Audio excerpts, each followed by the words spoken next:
Visual contact confirmed. Tracking locked. Maintain focus. July 1947.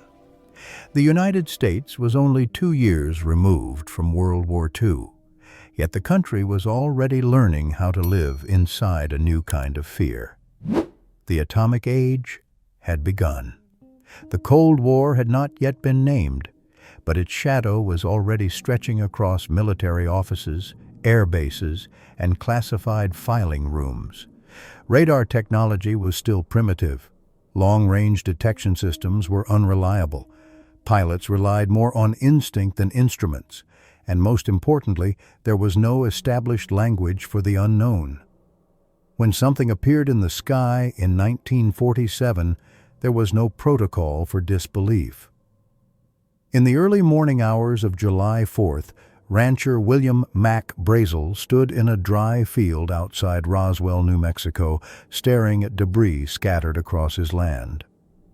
It wasn't metal, as he understood it. It didn't bend the way aircraft parts did.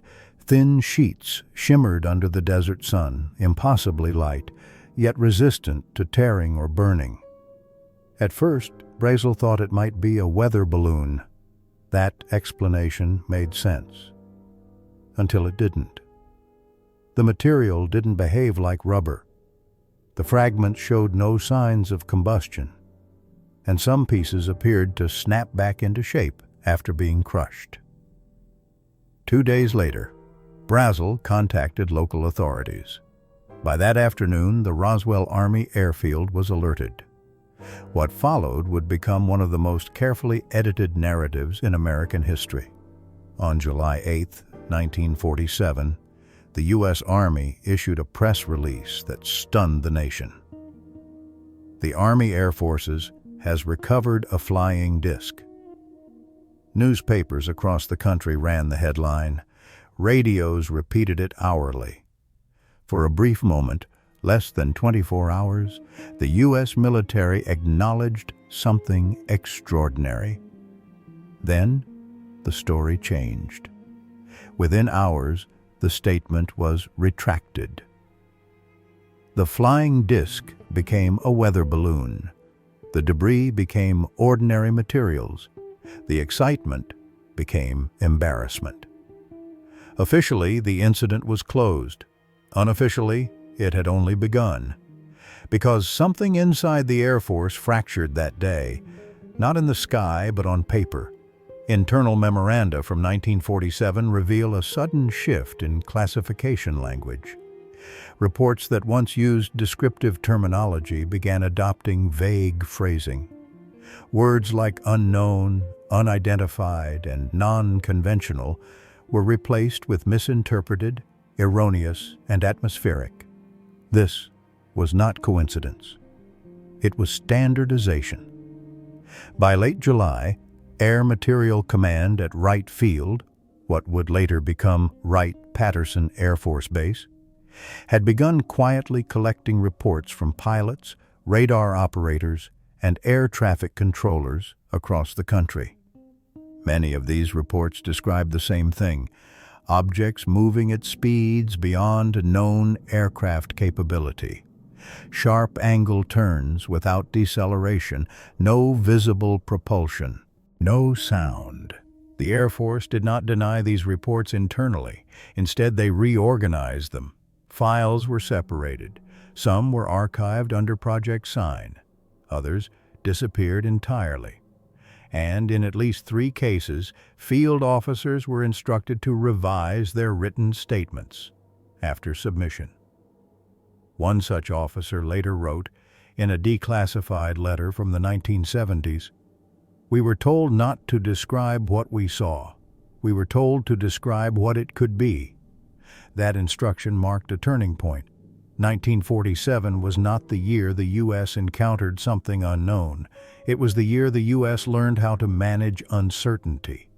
By August, internal Air Force briefings no longer debated what the objects were.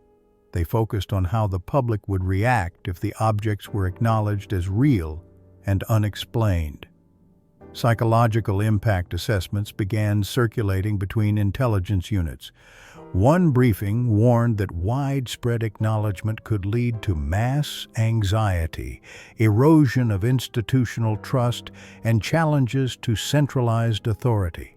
This was not about extraterrestrials, it was about control. The Roswell incident had proven something dangerous. Information moved faster than containment, and so the Air Force adjusted, not by denying sightings, but by reframing them. Unidentified became misidentified, unknown became classified, and silence became policy. By the end of 1947, dozens of sighting reports had been logged. Only a handful would ever be publicly acknowledged. The rest were buried under layers of reclassification, redaction, and bureaucratic language. What the public saw as confusion was, in reality, rehearsal. Because from that moment forward, the United States would never again react openly to the unknown. It would study it, contain it, and decide, quietly, what the public was allowed to know. And this was only the beginning. By the fall of 1947, the Air Force no longer treated unidentified aerial phenomena as isolated incidents. The pattern was undeniable. Reports were no longer arriving sporadically. They were arriving systematically. Pilots described objects pacing their aircraft at high altitude, then accelerating beyond pursuit. Radar technicians logged returns that appeared and vanished without predictable behavior. Ground observers reported synchronized movements across vast distances.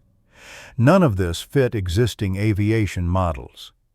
Inside Air Force intelligence, a question emerged that would shape the next 70 years. What happens if the public learns that American airspace is not fully controllable? This was not a scientific question. It was a political one. Project Sign, established in late 1947, was the first official attempt to analyze the phenomenon without a predetermined conclusion. Its analysts reviewed flight data, witness testimony, radar correlations, and material descriptions. Several internal drafts, never released publicly, suggested a possibility that was later scrubbed from official summaries. Some objects displayed technology beyond any known foreign power. This conclusion terrified command leadership, not because of what the objects might be, but because of what admitting their existence would imply. Admitting the unknown meant admitting vulnerability. By early 1948, Project Sign was quietly restructured. Its scope narrowed. Analysts were replaced. Language was softened. What had once been an open inquiry became a managed narrative. Then came the pivot. Instead of asking, "What are these objects?" leadership began asking, "How should we explain them?" The answer came from an unexpected direction: behavioral science. Psychological warfare units, fresh from wartime operations, were consulted. Their assessment was blunt. Public uncertainty, left unmanaged, could spiral. People would fill informational gaps with fear, rumor, and distrust. One internal memo summarized the concern in a single line: uncontrolled mystery weakens authority.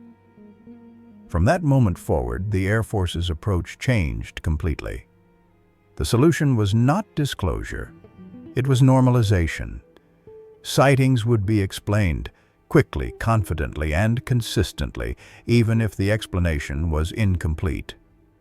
Weather balloons, optical illusions, atmospheric reflections, experimental aircraft. Accuracy was secondary. Stability was the goal. This strategy was formalized in 1952 with the creation of Project Blue Book. Publicly, it was framed as a transparent investigation into UFO reports. Privately, it served a different function. Blue Book filtered information. Cases that could be easily dismissed were publicized. Cases that could not were classified, delayed, or quietly closed. Of the thousands of reports reviewed, a significant percentage were labeled unidentified. Yet these cases were rarely discussed. Press briefings focused on resolved incidents, reinforcing the perception that the mystery had been solved. Internally, however, Air Force analysts continued to encounter anomalies, objects that violated known aerodynamics, events witnessed by multiple trained observers, radar confirmations that aligned with visual sightings. These were not fantasies, they were documented. But documentation did not equal acknowledgement. By the mid-1950s, the Air Force had refined a new doctrine: deny nothing explicitly, confirm nothing publicly. This ambiguity allowed the government to appear open while remaining in control. The public, over time, learned a lesson as well. Reports of strange objects were met with ridicule. Witnesses were questioned. Pilots were discouraged from filing reports. Civilian sightings were framed as misinterpretations. The stigma worked. People stopped talking, and silence became the most effective containment tool of all. What began in 1947 as confusion had evolved into policy. The Air Force had not solved the mystery. It had learned how to manage it, and once that mechanism was in place, it would be applied again and again, whenever something appeared that could not be easily explained. Because by then, the real threat was no longer what was in the sky. It was what uncertainty could do to the ground below. By the end of the 1950s, the architecture of silence was complete. What began as an emergency response to unexplained sightings had hardened into doctrine. The Air Force no longer needed to actively suppress information. The system now suppressed itself. Pilots understood the cost of reporting anomalies. Radar operators learned which logs would be questioned. Commanders knew which words not to use in briefings. No written order was required. The lesson had already been taught. Behind closed doors, classified assessments continued. Some analysts argued that the phenomenon showed intent, patterns that suggested observation rather than randomness. Others believed the objects were testing response times, probing air defense limits, measuring human reaction. None of these theories reached the public. Instead, the official message remained unchanged. There was no threat, no evidence, no reason for concern. This consistency created trust on the surface. But underneath, it created something else entirely: a permanent gap between what was known and what could be said. That gap widened with every decade. In the 1960s, space exploration reframed the conversation. Attention shifted upward. The Cold War provided a convenient distraction. Anything unusual in the sky could be attributed to rival technology, secret tests, or experimental failures. In the 1970s, Project Blue Book was officially closed. The public was told the investigation had reached a conclusion. Privately, the files did not disappear. They were relocated, renamed, compartmentalized. The panic of 1947 had taught the government something invaluable. Truth did not need to be erased, to be neutralized. It only needed to be delayed. Over time, generations grew accustomed to ambiguity. UFOs became cultural noise, objects of entertainment rather than inquiry. Serious discussion was drowned out by spectacle. Credible witnesses were buried under sensationalism. The strategy worked better than any denial ever could, because denial invites challenge, but ridicule ends conversation. Today, when military officials acknowledge unidentified aerial phenomena, the reaction is muted. Briefings are cautious. Language is precise, no conclusions are drawn, and yet the pattern is unmistakable.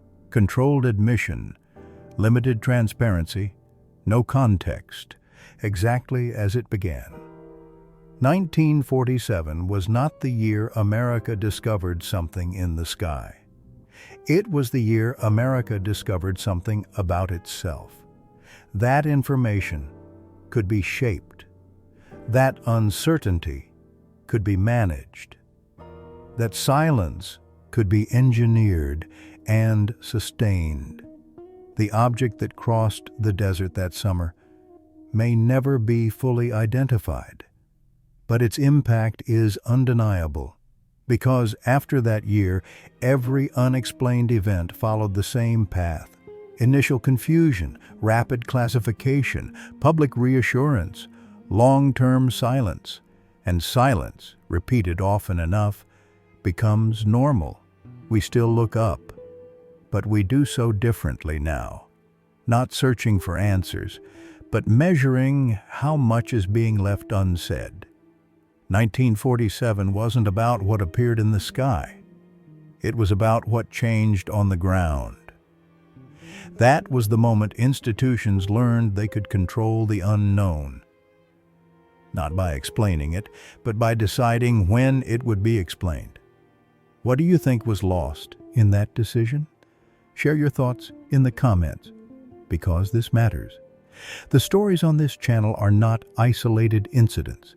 They are connected moments in a much larger pattern. If you want to recognize that pattern before the next file quietly surfaces, subscribe. Some records don't disappear, they wait.